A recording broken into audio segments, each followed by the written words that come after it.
دا یو ورو سوال کړی دی، وایي زموږ یو خپل دی، د هغه کور والا سخته بیماره ده او بچي نه کېدو، ډېر وخت علاج وکړو، بیا چې بچی وشو د هغې د لاسه بیماره شو. اوس ډېره زیاته بیماره ده چې یعنې تر دې چې بعضو ډاکټرانو چوټي کړې ده او هغه خاوند د پلار کور ته لېږلی ده او وایي چې دا به راته دلته مړه شي او بیا به خلک په ما باندې بدګماني کوي او نه یې تپوس کوي او نه یې خواله ورځي. شریعت کې د دې کار ګنجایش دي او که نه، او داسې قسمه سړي ته څه نصیحت دی؟ جواب د یاد کوي. قرآن کې الله وایي وعاشروهن بالمعروف، د خپلو ښځو سره په ښایسته طریقې سره ژوند تېر. فإن کرهتموهن، که ستاسو بدي شي نو کیدی شي چې ستاسو یو شی بدي شي او الله پکې ډېر خیر اچولی. د دې آیت نه علما وایي دا فایده روځي چې ښځه دې بدي هم شي که نه نو ژوند به ورسره په ښایسته طریقه تېروي. چې دې بدي شي بیا به ورسره هم ژوند په ښایسته طریقې سره تېروي. او کیدی شي یو ښځه کې یو خوی ستا بدي شي الله وایي او الله پکې نور خیر اچولی. د دې په تفسیر کې عبدالله بن عباس رضی الله عنهما وایي، د آیت په تفسیر کې وایي داسې مثال یې واله لکه یو سړی دی، هغه یو ښځه واده کړه او په دې ښځه کې یو خوی د هغه بدي شو، نو دله پکار دی چې دې ښځې سره ګزاره وکړي او ښه ژوند ورسره تېر کړي او وی کیدی شي الله وله د دې ښځې نه بچی ورکړي چې ده بدي شي، د دې نه وله بچی ورکړي او بچي نه الله یو غټ کار والي چې د هغه د لاسه دې پلار ته لوی خیر میلاو شي. خو هېڅ پته نه لګي خیر د کوم ځای نه راځي.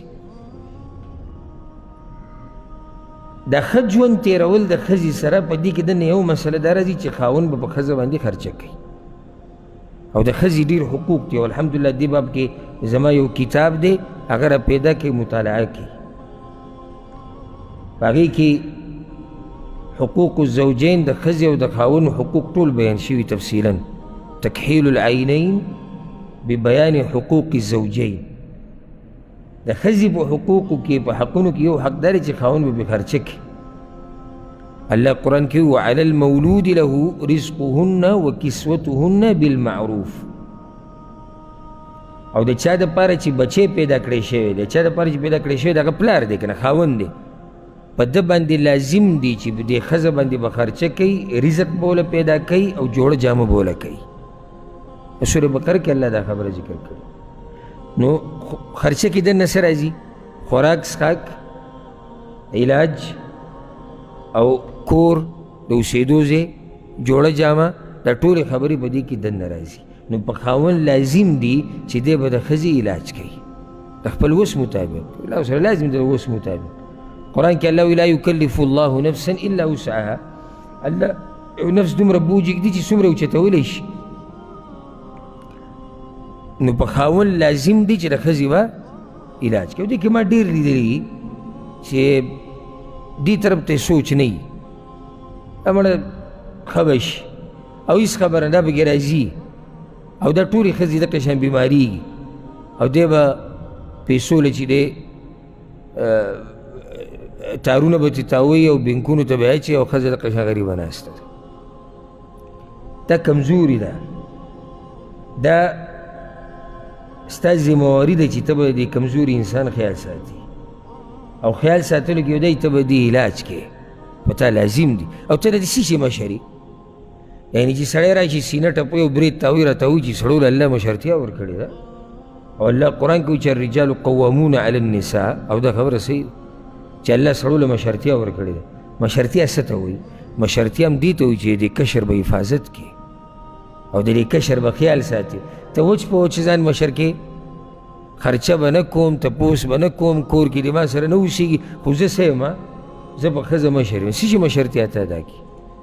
د مشر په کشر حقوق دی او د کشر په مشر باندې هم حقوق دي. یو حق دا دی چې دا خاوند به په ښځه باندې خرچه کوي. دا یو ډېر ناشنا دی، وایي چې کور نه یې ویستې د پلار کور ته یې لېږلی وایي دلته به مړی شي نو خلک به وایي چې را ده وژلې ده.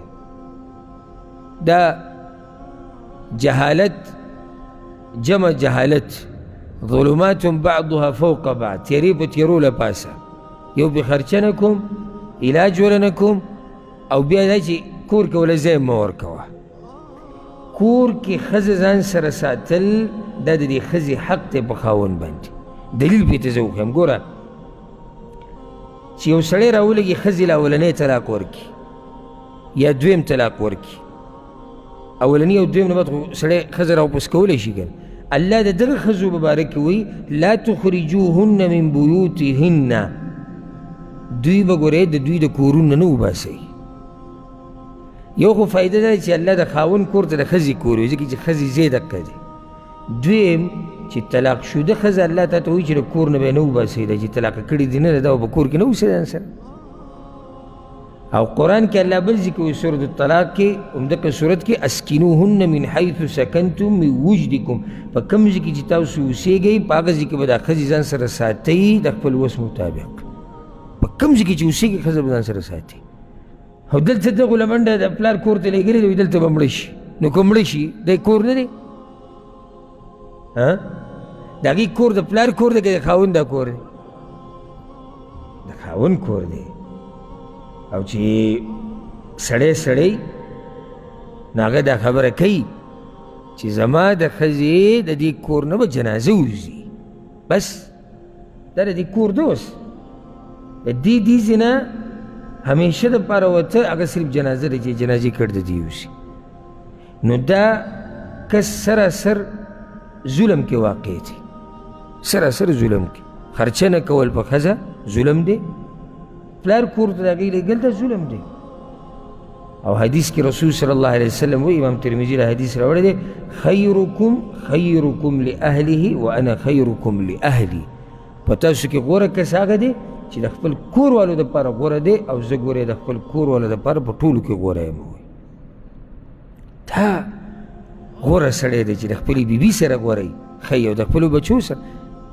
او دا عجیبه ښه سړیتوب دی چې بهر د خلکو سره ښه ژوند تېروه او د ښځې سره ښه نه او د بچو سره ښه نه. دا کوم ښه خوی شو. د الله نه یره پکار ده په دې مسلو کې. او دا کس سراسر په څه دی؟